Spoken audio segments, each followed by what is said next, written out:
રાજકોટના પેલેક રોડ ઉપર આવેલી ન્યૂ ફ્લોરા ઇંગ્લિશ મીડિયમ સ્કૂલની અંદર આરટી અંતર્ગત હેઠળ મળેલા 2 વિદ્યાર્થીનીઓને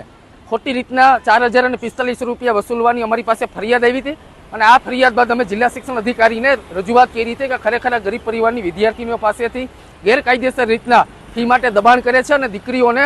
ક્લાસની બહાર ઊભી રાખી છે। ત્યારબાદ અમારી પાસે એવી કોન્ક્રીટ માહિતી આવી કે 2024ની અંદર ટીઆરપી ગેમ ઝોન બાદ જે રીતના મહાનગરપાલિકાએ સ્કૂલો અને ક્લાસીસોની અંદર ચેકિંગ હાથ ધર્યું હતું ત્યારે આ new flora English medium school છે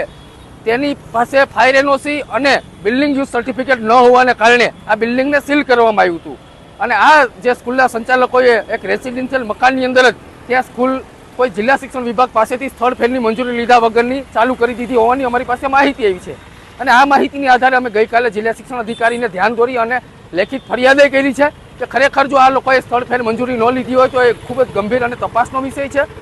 સામાન્ય રીતના જો આ લોકોએ સ્થળ ફેરની મંજૂરી લીધી નથી તો એમની સ્કૂલની માન્યતા રદ કરવા સુધીના શિક્ષણ વિભાગની જોગવાઈઓ છે। ક્યાંક ને ક્યાંક જિલ્લા શિક્ષણ વિભાગે આ ખાડા કાન કરી અને આ તપાસે દિવસે ને દિવસે તપાડી રહ્યા છે।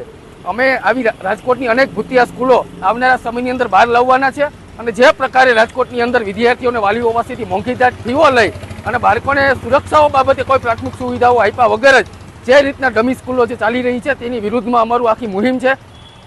જે આ સ્કૂલના બિલ્ડિંગને જે સીલ મારેલું હતું ત્યાં ત્યારે પ્રી સ્કૂલ કોઈ ફાયર એનઓસી કે બીયુ વગર ધમધમતી હોય તેવી અમારી પાસે માહિતી આવી હતી। ખરેખર આ જિલ્લા શિક્ષણ વિભાગ અને રાજકોટ મનપા માટે આ તપાસનો વિષય છે અને જો ખરેખર આ બંને કોઈ પરમિશન વગર ચાલતી હોય તો આમાં ફોજદારી ગુનો સંચાલક વિરોધ કરવાની અમારી માંગ છે।